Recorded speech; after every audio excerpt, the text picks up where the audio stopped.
Alhamdulillahi Rabbil Alamin wa bihi nasta'inu ala amrid dunya waddin. Asyhadu an la ilaha illallah wahdahu la syarika lah wa asyhadu anna Muhammadan abduhu wa rasuluh. Allahumma salli wa sallim wa barik ala Muhammad wa ala alihi wa ala ashabihi ajma'in. أما بعد قال الله تعالى في كتابه الكريم أعوذ بالله من الشيطان الرجيم يا أيها الذين آمنوا اتقوا الله وقولوا قولا شديدا يصلح لكم أعمالكم ويغفر لكم ذنوبكم ومن يطع الله ورسوله فقد فاز فوزا عظيما. Jamaah maghrib rahimakumullah, marilah kita memanjatkan syukur kita kepada Allah Tabaraka wa Ta'ala atas segala nikmat dan karunia-Nya yang sudah memberikan segala macam kemudahan, kesempatan kepada kita semuanya untuk bisa sedikit demi sedikit mengumpulkan bekal menuju kehidupan kita yang sesungguhnya, yaitu di alam akhirat. Jamaah rahimakumullah, tama-tama kami mohon maaf sudah lama tidak selalu mereka di samping kesibukan juga semakin tua semakin repot nongol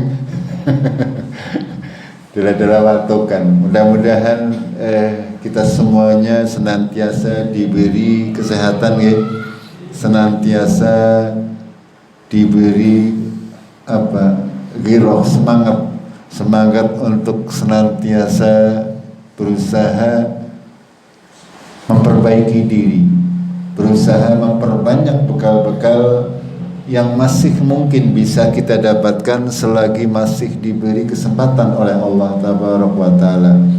Karena umur kita wallahu a'lam, kita semuanya tidak ada yang mengetahui kapan kita akan menghadap Allah Tabaraka wa Ta'ala. Ketika kita berpikir, ketika kita memikirkan sedikit saja kematian kita, tentang kematian kita, sudah barang tentu kita merasa khawatir, merasa was-was akan apa yang akan kita alami besok di hari-hari akhir kita, mulai dari alam kubur, lalu kebangkitan, lalu berada di padang mahsyar, lalu meniti sirat. Itu semuanya adalah masa-masa yang tidak bisa diperbaiki kecuali hari ini. Tidak bisa kita ketika sudah masuk di alam kubur baru memperbaiki, tidak akan mungkin bisa. Satu-satunya waktu dan kesempatan kita untuk memperbaikinya adalah hari ini.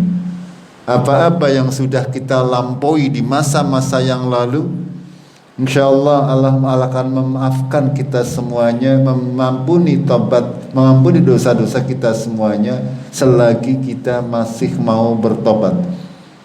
Untuk itu mari kita semuanya senantiasa berusaha memanfaatkan waktu yang kita miliki untuk berbuat kebaikan sebanyak-banyaknya dan dengan kualitas yang setinggi-tingginya. Karena kalau kita banyak beribadah akan tetapi tidak berkualitas, ya sedikit kurang bermanfaat, bahkan bisa mubazir. Kita banyak beribadah akan tetapi tidak berdasarkan landasan ilmu, sehingga ibadah kita bisa saja menjadi sia-sia, oleh kesoltok. Itu seperti itu.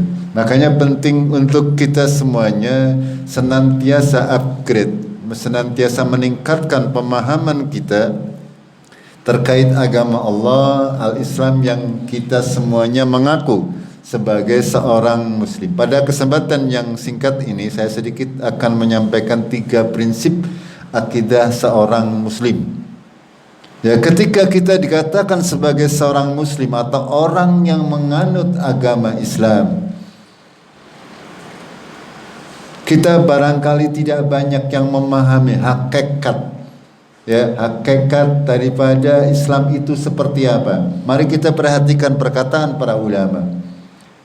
Para ulama rahimahumullah yang dirahmati oleh Allah, mudah-mudahan para ulama salafus sholih dan orang-orang yang mengikuti dengan kebenaran senantiasa mengajarkan kepada kita makna daripada Islam yang sesungguhnya.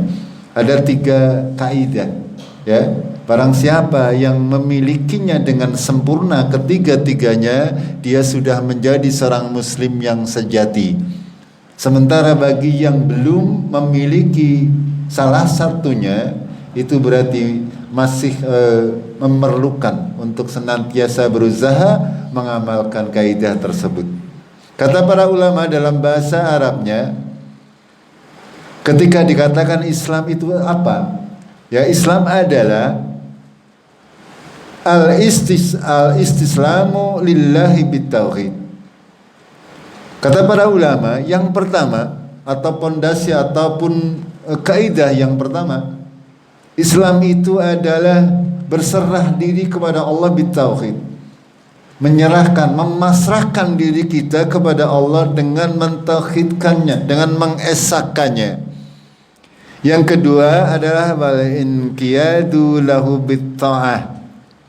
Yang kedua adalah patuh kepada Allah dengan melakukan ketaatan. Patuh kepada Allah dengan senantiasa melakukan ketaatan.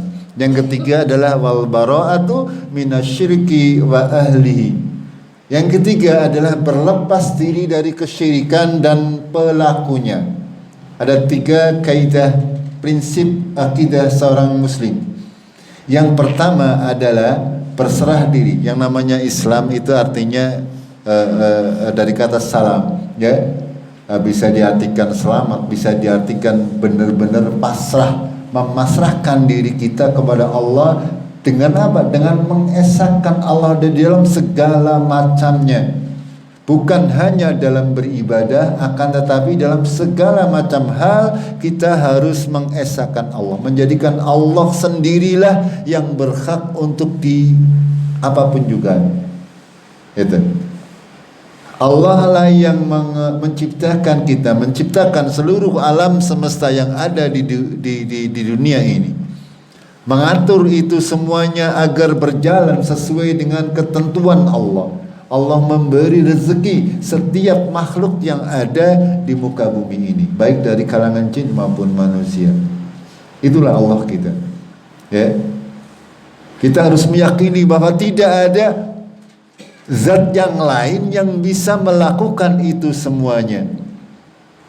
Seluruh yang terjadi di alam ini adalah karena Allah. Semuanya. Tidak ada unsur yang lain yang menjadikan keadaan alam ini terjadi seperti sekarang ini. Tidak ada. Tidak ada sesuatu pun yang dapat memberikan manfaat kecuali Allah. Dan tidak ada sesuatu pun yang dapat memberikan mudarat kecuali Allah tabaraka wa ta'ala. Itu maknanya yang pertama.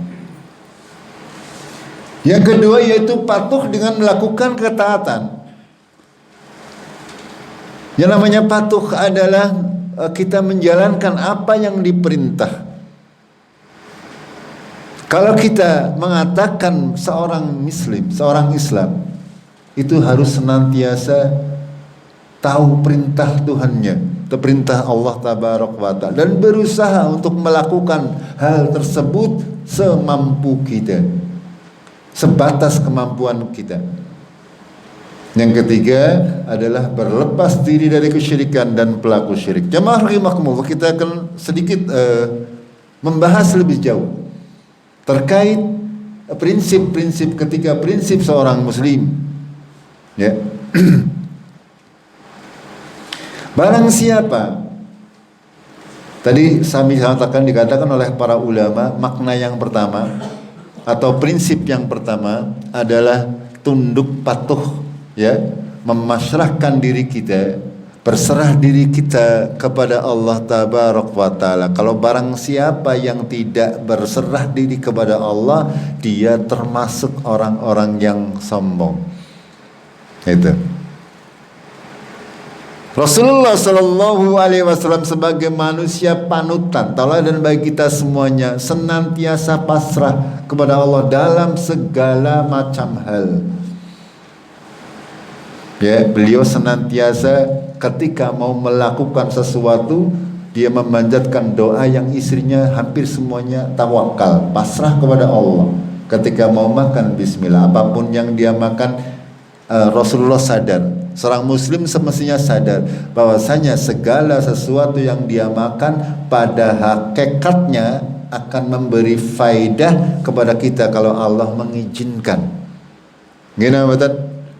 Iya, harus seperti itu. Orang makan makanan yang enak, itu kalau Allah mengizinkan rasanya enak.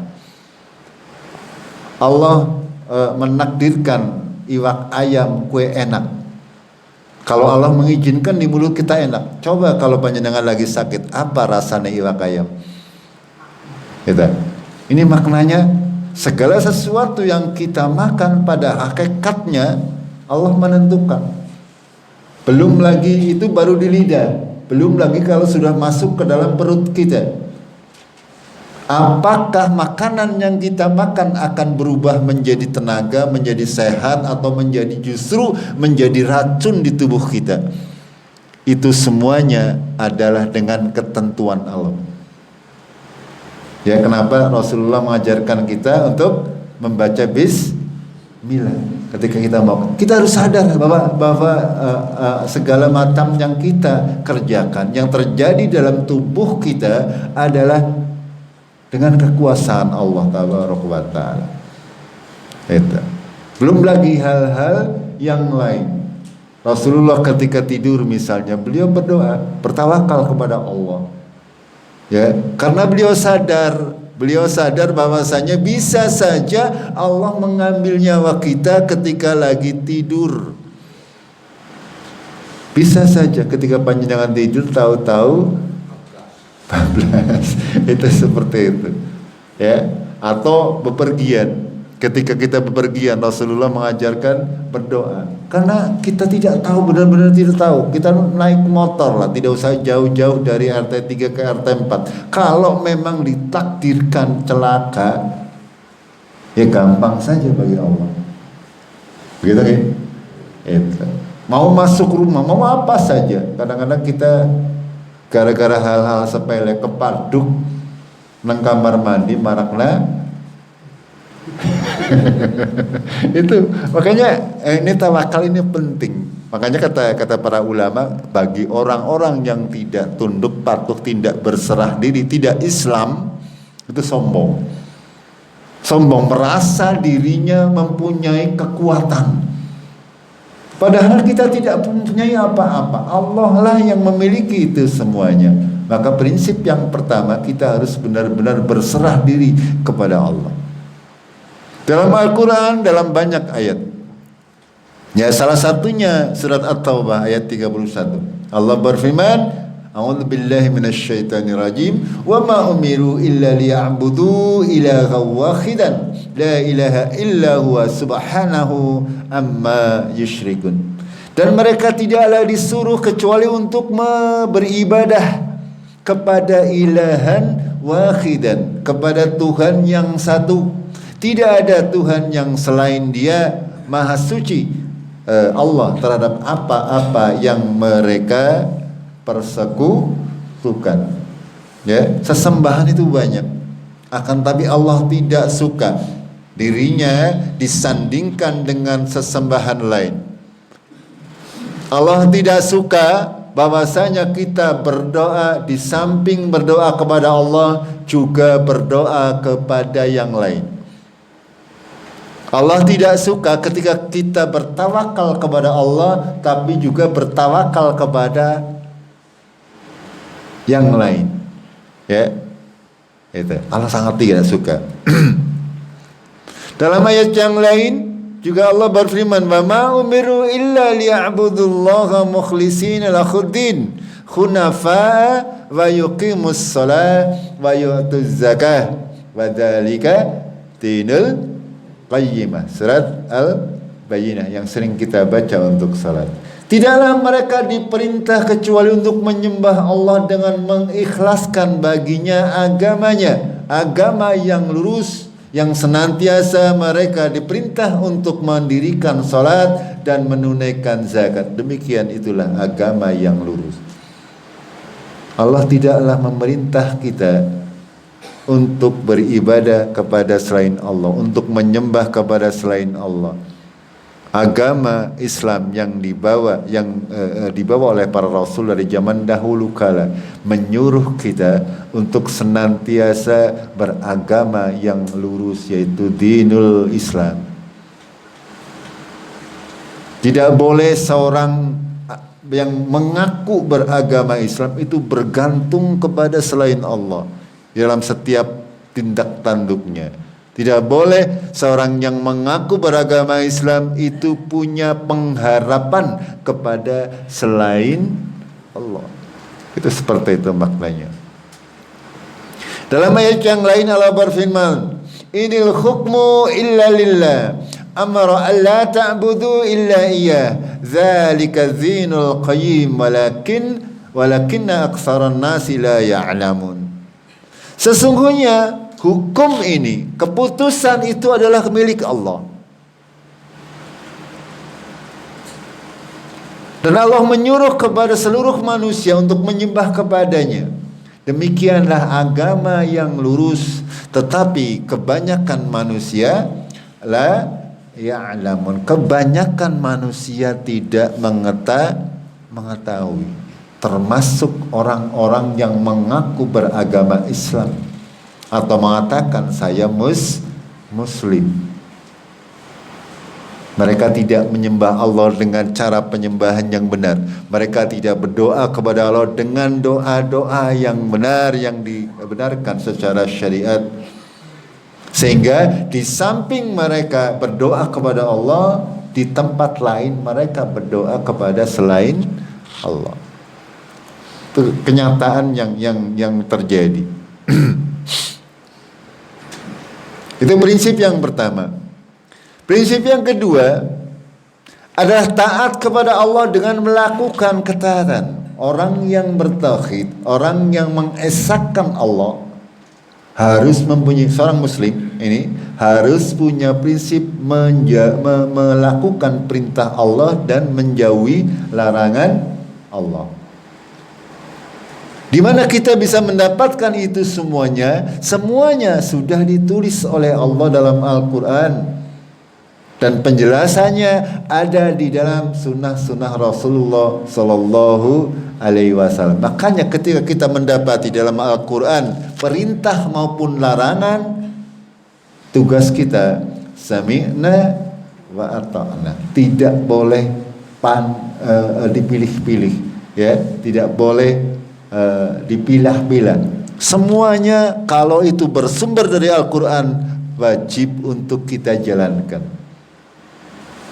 ya, dengan sempurna, sesempurna semampu kita, sesuai dengan batas kemampuan kita. Dalam Al-Quran Allah berfirman surat An-Nur ayat 51, "Innama kana qaulal mu'minina idza du'u ila Allahi wa rasulih." Sesungguhnya perkataan seorang yang mukmin ketika diseru kepada Allah dan Rasulnya, liyahkuma bainahum, agar supaya diputuskan segala perkara di antara mereka, dalam segala macam perkara, ya. Ketika sudah disampaikan Al-Quran dan Sunnah maksudnya, ya. Kalau di sini menggunakan kalimat idza du'u ilallahi wa rasulih, ketika diseru kepada Allah maksudnya dikembalikan kepada Al-Quran, wa rasulihi, dan juga kepada hadis-hadis Rasulullah dengan syarat hadis tersebut sahih, ya, agar supaya menghakimi di antara mereka terhadap perkara-perkara yang diperselisihkan baik dalam urusan agama maupun keduniaan, semuanya. Ketika sudah didapatkan dalilnya, maka Allah melanjutkan, ayyakulu sami'na wa ata'na. Itu surat An-Nur ayat 51. Wa ulaika humul muflihun. Ketika orang-orang yang demikian itu dikatakan oleh Allah humul muflihun, orang-orang yang beruntung. Jelas sekali. Makanya saya terkadang heran, ya. Kalau ada orang disampaikan Al-Quran, disampaikan hadis Rasulullah jelas, Qurannya jelas, hadisnya jelas, keterangan para ulama jelas, akan tetapi tidak mau mengikuti, ya, itu hampir sama dengan orang-orang Yahud. Mereka berkata sami'na wa ngasoena, ya, dalam surat Al-Baqarah disampaikan seperti itu. Kami mendengar tapi kami tidak mau taat. Krungu tak krungu tapi bebeh melaksanakan. Ini berarti ini tidak mencerminkan dia seorang muslim. Seorang muslim itu wajib untuk berkata sami'na wa ata'na. Tidak peduli akan bertentangan dengan keluarganya, tidak peduli akan bertentangan dengan lingkungannya, tidak peduli akan bertentangan dengan orang banyak. Ketika datangnya dari Al-Quran dan Sunnah Sahihah, kita hanya cukup mengatakan sami'na wa ata'na. Minimal untuk diri kita sendiri kalau kita tidak bisa menyampaikan kepada orang lain. Taat kepada Allah dengan melakukan ketaatan.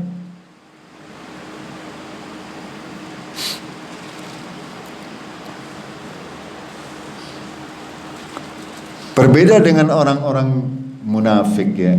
Kalau orang munafik seperti yang sampaikan tadi, mereka berkata sami'na wa asaina. Dalam Al-Quran Allah berfirman surat An-Nur ayat 47 tentang orang-orang munafik ini yang di dalam perkataan dan hatinya berbeda. Wa yaquluna amanna billahi wa bir rasul fa ata'na. Mereka berkata kami beriman kepada Allah dan Rasul dan kami taat. Summa yatawalla, kemudian mereka berpaling di belakangnya. Farikum minhum min ba'di dzalika, sebagian dari mereka sesudah mereka beriman, mengaku beriman kepada Allah dan Rasul, ketika mereka berpaling, di antara orang-orang ini ada orang-orang yang munafik. Sebagian, ya, mereka tidak taat dan tidak patuh walaupun sudah mendengar kebenaran. Lalu Allah memberi gambaran di akhir ayat, "Wama ulaika bil mu'minin." Sejatinya mereka-mereka itu orang-orang yang tidak beriman. Ketika ada seorang Islam, seorang muslim disampaikan Al-Quran, disampaikan hadis Rasulullah yang sahih, kok tidak mau mengikuti, hakikatnya dia bukan orang mukmin. Ini makna daripada surat An-Nur ayat 47. Wama ulaika bil mu'minin. Mereka itu pada hakikatnya tidak beriman. Sehingga apapun yang ada dalam Al-Quran, mereka tidak meyakini bahwa itu adalah perintah Allah, bahwa itu adalah larangan Allah. Ya, di dalam Al-Quran banyak sekali perintah-perintah, ya, dan larangan-larangan. Kalau kita kaum muslimin mengaku seorang Islam, seluruh perintah yang ada dalam Al-Quran harus kita laksanakan sesuai dengan kemampuan kita, sesuai dengan posisi kita. Seluruh larangan yang ada dalam Al-Quran dan As-Sunnah wajib untuk kita tinggalkan. Kalau kita tahu terkait perintah dan larangan tersebut, dan itu sudah diketahui oleh kita, tapi kita tidak mau taat, tidak mau menjalankan perintah tersebut atau menjauhi larangan tersebut, pada hakikatnya kita bukan lagi termasuk orang-orang yang beriman. Paham gak? Itu. Makanya penting untuk kita mengetahui apa-apa yang diperintah Allah dan dilarang Allah, apa-apa yang diperintah Rasulullah, apa-apa yang dilarang oleh Rasulullah. Karena semuanya kedudukannya sama. Apapun yang disampaikan oleh Rasulullah pasti tidak akan bertentangan dengan Al-Quran.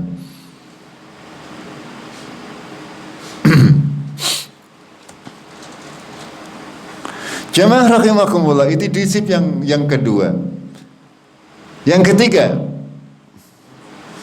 yaitu berlepas diri dari kesyirikan dan pelaku syirik. Tidak cukup seorang muslim itu mempunyai dua prinsip tadi, kata para ulama. Harus juga dia mempunyai prinsip yang ketiga, berlepas diri dari kesyirikan dan pelaku syirik. Kenapa ini harus dimiliki? Contoh, seorang yang sholat, puasa, zakat, di sisi lain dia mempunyai jimat misalnya, itu berarti tidak berlepas diri dari kesyirikan. Seorang yang sholat, puasa, zakat, tapi mungkin suatu saat atau dia mengerjakan sesajen misalnya, itu berarti dia tidak berlepas diri dari kesyirikan. Ini ada dua poin, berlepas diri dari kesyirikan dan berlepas diri dari pelaku kesyirikan. Ini di samping tadi bertauhid, di samping tadi menjalankan perintah Allah, seorang muslim harus berlepas, benar-benar lepas dari kesyirikan. Karena kesyirikan ini akan apa? Kenapa harus berlepas diri? Karena kesyirikan ini akan menghapus amalan-amalan kita. Ya, sangat dahsyat kesyirikan ini.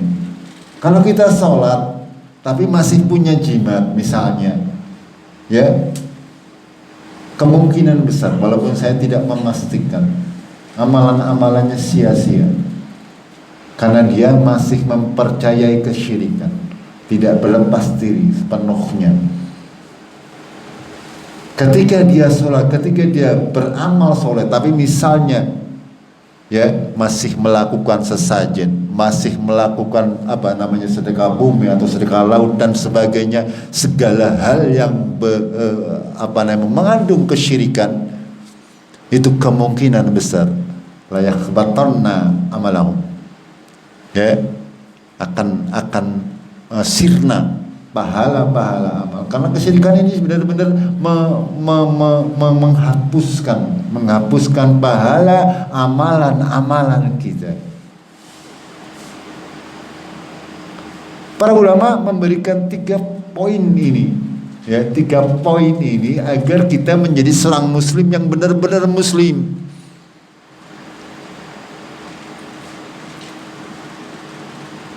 Kadang di kita ini, ya, kadang bercampur baur, ya, orang yang katanya Islam akan tetapi masih kental sekali dengan kesyirikan. Padahal kita sampaikan sedikit sebuah ayat daripada Al-Quran, contoh dari Nabi Ibrahim alaihissalam. Allah menyebutkan kisah Ibrahim. Qad kana lakum uswatun hasanatun fi Ibrahim. Sungguh sudah ada uswatun hasanah, contoh yang baik dalam diri Nabi Ibrahim. Kenapa Nabi Ibrahim sering disebut dalam Al-Quran? Ya, karena memang Nabi Ibrahim pakai para nabi, keturunan Nabi Ibrahim. Pada prinsipnya sih semua keturunan langsung kepada Adam. Itu akan, tapi kenapa Allah Tabaraka wa Ta'ala banyak menyebutkan Nabi Ibrahim? Di samping untuk membadah orang-orang ahlul kitab, ya, karena mereka juga mempercayai Nabi Ibrahim. Itu menandakan kedudukan Nabi Ibrahim memang tinggi di mata Allah Tabaraka wa Ta'ala. Beliau menurunkan anak cucu yang dipilih oleh Allah untuk menjadi nabi dan rasul. Di antaranya adalah rasul kita Nabi Muhammad sallallahu alaihi wasallam. Allah menyampaikan, sungguh sudah ada contoh yang baik fi Ibrahim walladzina ma'ah, dan orang-orang yang bersamanya, artinya pengikutnya Nabi Ibrahim, orang-orang yang sama-sama beriman. Idza qalu liqaumihim, ketika Nabi Ibrahim dan kaumnya berkata kepada mereka, inna bura'u minkum wa mimma ta'buduna min dunillah, sesungguhnya aku berlepas diri dari kalian dan apa-apa yang kalian sembah selain Allah. Artinya apa? Kaumnya Nabi Ibrahim dahulu di samping menyembah kepada Allah, di samping berdoa kepada Allah, mereka juga berdoa kepada selain Allah. Di samping mereka beribadah dengan cara-cara yang benar, mereka juga beribadah dengan cara-cara yang salah. Sama keadaan dengan kaum muslimin hari ini. Ya, berapa banyak orang yang mencampur adukan. Mereka beribadah, sholat, puasa, zakat dengan cara-cara yang benar. Tapi di sisi yang lain, mereka beribadah dengan cara-cara yang tidak dibenarkan oleh syariat. Ini namanya belum berlepas diri dari kesyirikan.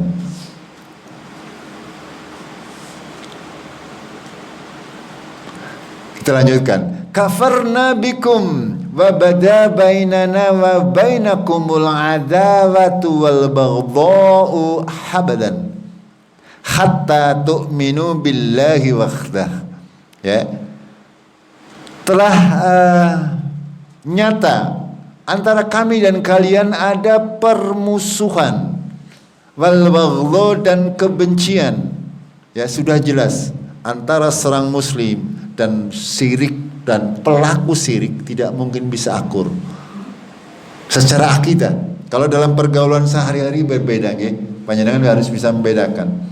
Ya, kalau dalam pergaulan sehari-hari kita boleh bermuamalah dengan orang kafir, boleh.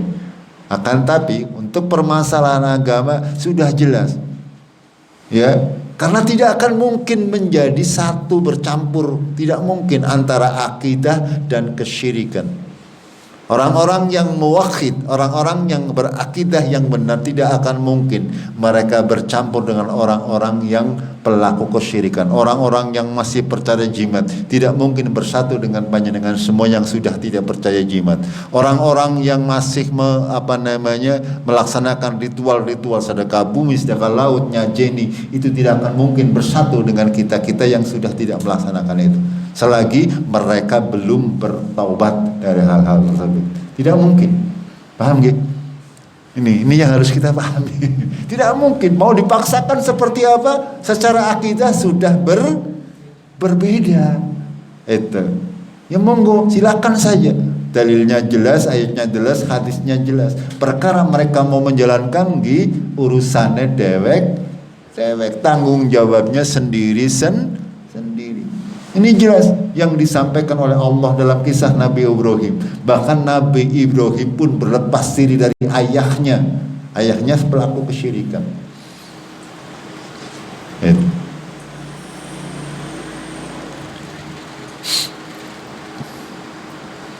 Lalu Allah melanjutkan dengan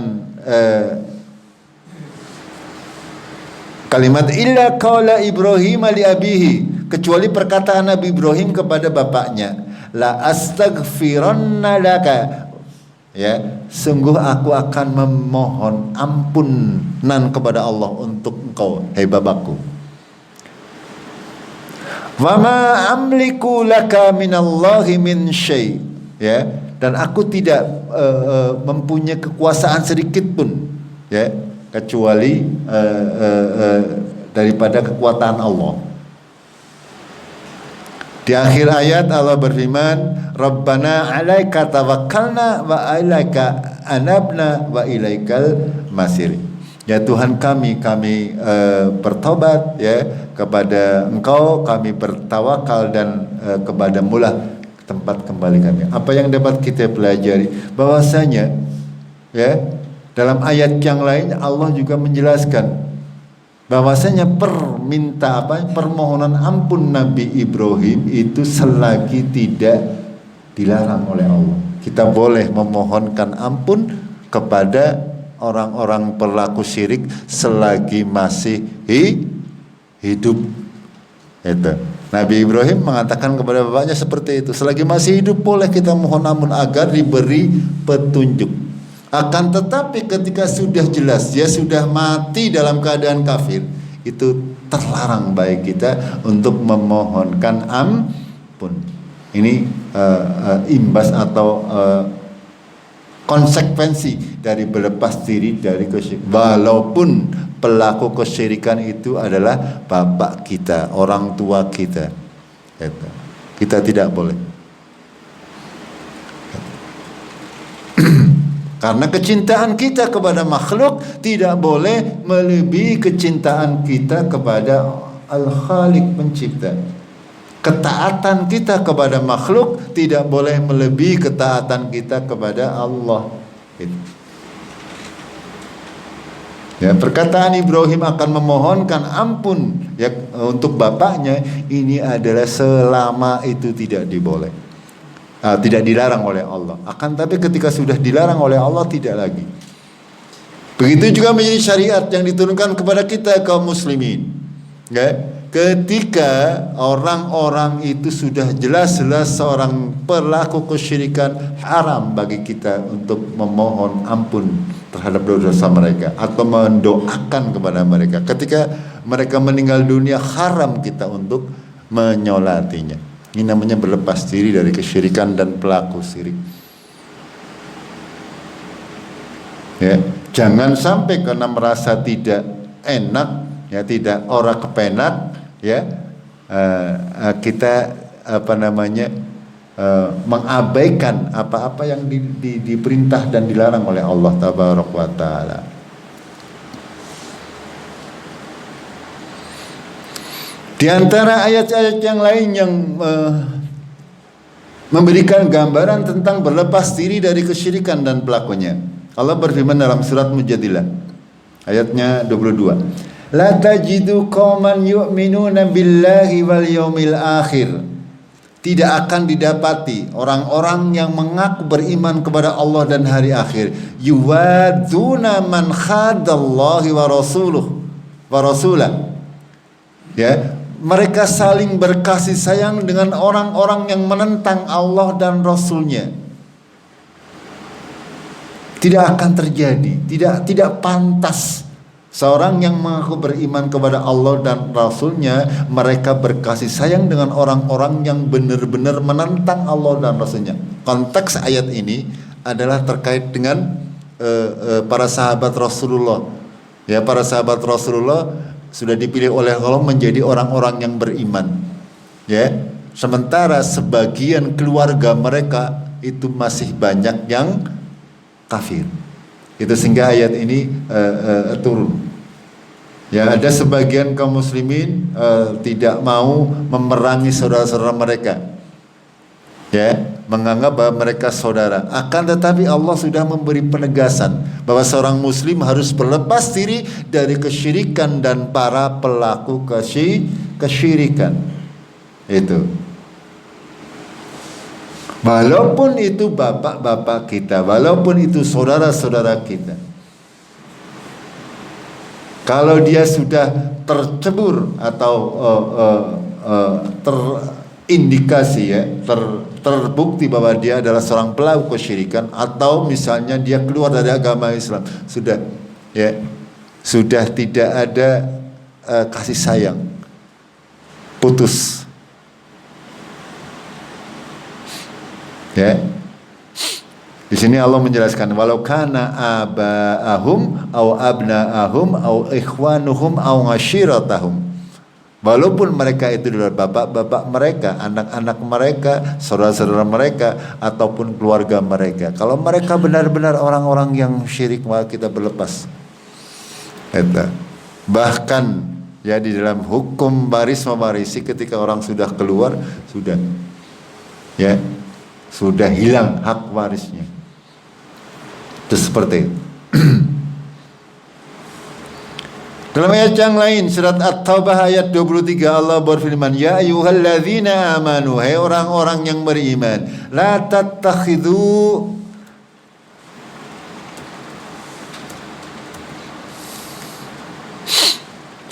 ya ayyuhalladzina amanu la tattakhidhu aba'akum wa ikhwanakum wa awliya'a in istahabbul kufra 'alal iman. Janganlah kalian menjadikan bapak-bapakmu, saudara-saudaramu sebagai pemimpin kamu, sebagai teman-teman dekat kamu, jika mereka mengutamakan kekafiran dan dari keimanan. Ini tegas sekali, ya.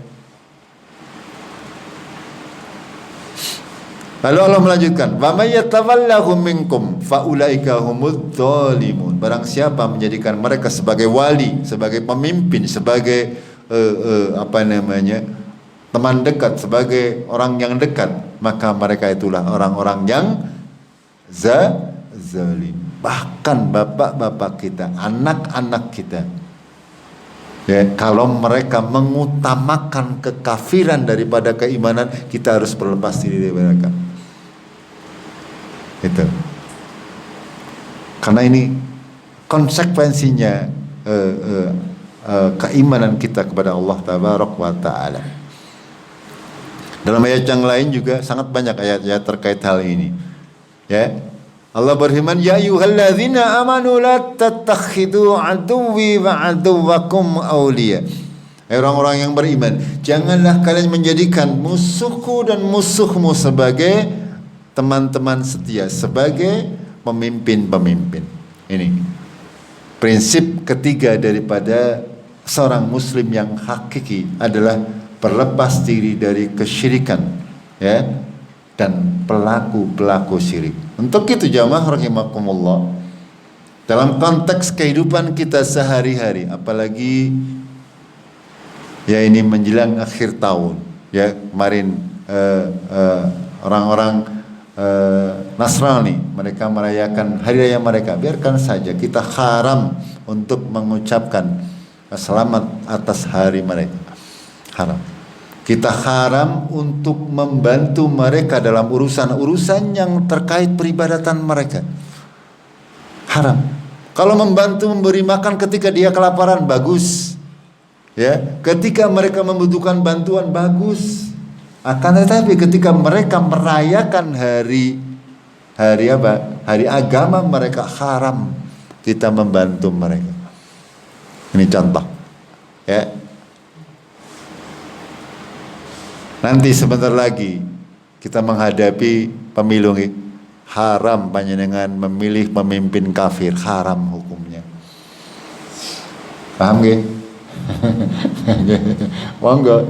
Ini dalil dan ayatnya sangat jelas. Panjenengan kalau tidak sami'na wa ata'na, berarti tadi panjenengan diragukan keimanannya. Kalau ada seorang muslim pilih pemimpin, kok pemimpin kafir, diragukan keimanannya. Mama ulaika bil mu'minin. Itu, ini saya kasih contoh-contoh dalam konteks kehidupan sehari-hari. Ya, itu. Kalau dalam urusan muamalah duniawi, ya, kita berbisnis boleh-boleh saja, tolong menolong boleh-boleh saja. Tapi dalam urusan-urusan yang ada perintah dari Allah dan Rasulnya, tidak boleh. Misalnya, ya, ada seorang muslim, dia bekerja di gereja atau di apa? Ya, bagi gereja, menyiapkan mereka untuk dalam peribadatan mereka. Boleh ada mbatan? Menurut panjenengan? Boleh nambatan? Haram hukumnya, haram. Kalau dalam urusan lain boleh. Ya, misalkan ada seorang Nasrani, orang yang beragama, bukan orang Islam, punya perusahaan, kita bekerja di situ, tidak masalah. Akan tapi kata untuk urusan peribadatan mereka, tidak boleh kita membantu mereka dalam hal kesyirikan. Misalnya kalau jenengan bekerja di sebuah kuil, diperintah oleh majikannya kon bersih patung atau gawe patung, itu berarti membantu kesyirikan. Itu tidak boleh. Itu Atau misalnya panjenengan bekerja di tempat seorang dukun, nggak boleh, haram hukumnya. Panjenengan menjadi promotor, mencari pasien-pasien, tidak boleh. Walaupun panjenengan tidak melaksanakan perdukunan, panjenengan terjerumus ke dalam kesyirikan. Itu seperti itu. Begitu juga misalnya menonton, ya, menikmati acara-acara yang bernuansa atau mengandung kesyirikan, haram hukumnya, tidak boleh. Kita harus berlepas diri. Kalau ada orang yang mengadakan acara yang berbau kesyirikan, jauh-jauh, jangan dekat-dekat. Malah jangan ikut nyumbang, ya. Tidak boleh, haram. Saya sampaikan apa adanya biar panjenengan paham. Ini beresiko terkait akidah kita. Itu. Ya, mengucapkan hari-hari besar, ya, ikut bertransaksi dalam hal-hal yang mengandung kesyirikan, itu semuanya tidak boleh. Itu. Ya. Jamaah rahimakumullah. Mudah-mudahan urian yang singkat ini bisa menambah kualitas keislaman kita. Kita seorang muslim yang benar-benar tahu, ya, Islam yang benar itu seperti apa. Jangan hanya muslim tapi pada hakikatnya dia tidak tahu. Banyak muslim yang naudzubillah, mereka menjalankan sholat di pinggir kuburan, ya, meminta-minta kepada penghuni kuburan, sangat banyak. Banyak yang seorang muslim tapi jimate rendel.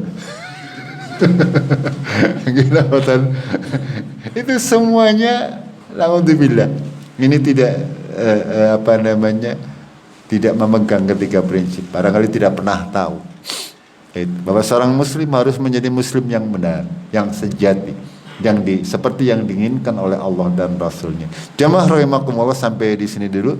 Insyaallah kita mudah-mudahan ya bisa rutin setiap malam Sabtu ngisi setiap Jumat sore. Mudah-mudahan kita semuanya diberi kesehatan, diberi kesempatan gitu. Mudah-mudahan kita semuanya diberi senantiasa ilmu-ilmu yang bermanfaat dan diberi kekuatan untuk bisa mengamalkan ilmu-ilmu yang kita dapatkan. Kita akhiri dengan kafaratul majlis. Subhanakallahumma bihamdik, asyhadu an la ilaha illa anta, astaghfiruka wa atubu ilaik. Billahi taufiq wal hidayah. Assalamualaikum warahmatullahi wabarakatuh.